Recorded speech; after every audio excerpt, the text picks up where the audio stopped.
Okay, so given here we've got 1, 2, 3 of our NAD and then 2 turns of the Krebs cycle, we must need 6 NAD. We also have FAD here, 2 turns of the Krebs cycle. We need 2 of those as an input. And we're getting 2 ATP, so we've got 2 ADP and inorganic phosphate. And we've had our acetyl group come off. We've had our 4 carbon dioxide molecules lost, and we've also gained ATP. We gained 2 at this point. Okay, now these reduced carrier molecules here, here, here, and here, they are heading now into the electron transport chain. So we have 1, 2, 3 NADH multiplied by 2.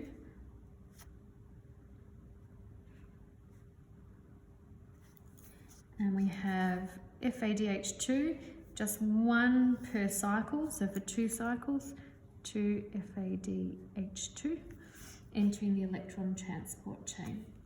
Okay, so this is where our intermembrane space is becoming important now, because at this point we're moving from the liquid matrix here, and all these little hydrogens that we've built up, collected with all our carriers, are going to be deposited, so that at this level we have a whole lot of carrier molecules that, as the electrons come off, the electrons come out of these carrier molecules, so that means they're getting oxidized now instead of reduced. They're losing their electrons and their hydrogen, and they're going back to being this form instead.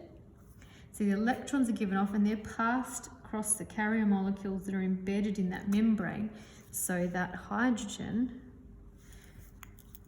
actually gets pumped into this intermembrane space. So in here, we end up with a very high gradient of hydrogen ions. So we have hydrogen ions, which are just protons, as if we were to take the nucleus of a hydrogen, it would have 1 proton in the middle and 1 electron. So once that electron's removed and we have a hydrogen ion, it's actually just the same as a proton, so we can use those terms interchangeably. So our protons are pumped into the intermembrane space.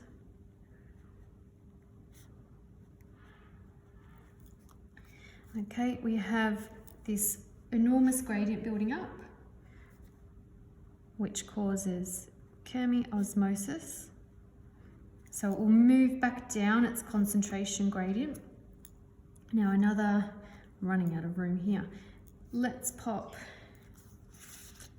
it going this way. Okay, so we have a channel here where the hydrogen ions, they want to move back down their concentration gradient. So it's a form of diffusion, which is passive rather than active. They can move through this molecule back out into the matrix, but it's like they're moving a little turnstile. They're turning this around as they go, and the kinetic energy here is being used to generate ATP, and this molecule is called ATP synthase. So we have chemiosmosis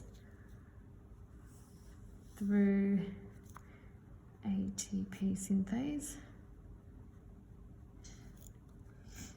And that process is known as oxidative phosphorylation.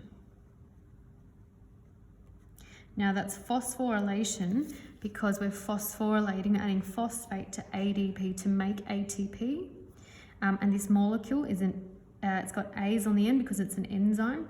So we're making ATP, we're phosphorylating it, and we're doing it in an oxidative way because of this, as a result of the movement of electrons here, rather than substrate level. So it's not to say that there's a chemical reaction taking place in an active site. In this case, it's actually because of the kinetic movement of the ATP synthase molecule. Okay, so we have a phosphorylation. We make a really, really high yield of ATP through this. So let's add that onto our diagram as well. So usually it's estimated to be about 32 to 34. Some textbooks, they vary. Now, in part it's because it's hard to measure and because it's due to a gradient rather than a stoichiometric ratio of a chemical equation.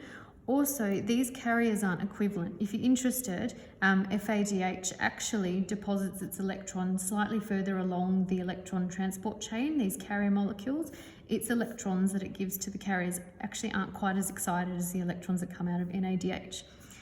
But overall, we get about 32 to 34 ATP from this process alone. So this is really the goal of our aerobic respiration. Now, the reason it's called aerobic is because our hydrogen ions that have come out here and our electrons that have been passed down our transport chain need to go somewhere. So they get picked up by oxygen. That's where oxygen is required. Oxygen is called our terminal electron acceptor.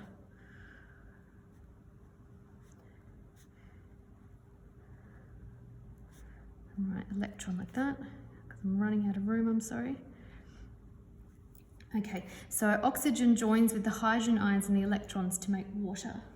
So we get water as an output here. So for how many hydrogens do we get here? 12, 13, 14, I think have we got, so what have we got, 14, and then here 15, 16, 17, 18, 19, 20, 22. Hopefully I'm counting that right. You don't actually have to count up the quantities, but we get a vast amount of water. So I'm just going to put water here. And of course our oxidized carriers must be returned as well. So let's see, what did we say we had? 2, 4, okay, so 10 NAD plus and our 2 FAD plus. They will be returned into the matrix to be able to be used in the Krebs cycle again, or even back in glycolysis. Of course, we need an input of oxygen. Now, I will just summarize actually the water and the oxygen.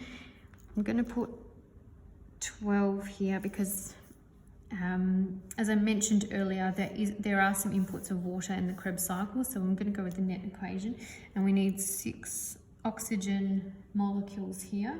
And of course, if we're getting 32 to 34 ATP, we must be using 32 to 34 ADP and inorganic phosphate. Okay, so our overall equation then is to have glucose and now sometimes the water is added in here and sometimes it's left out, but I'll pop it in just so it balances here.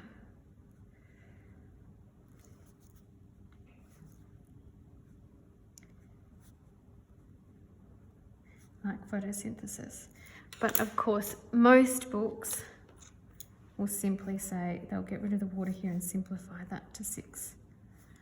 So that we have glucose and 6 oxygen give us 6 carbon dioxide and 6 water molecules. And that's our summary equation for aerobic respiration.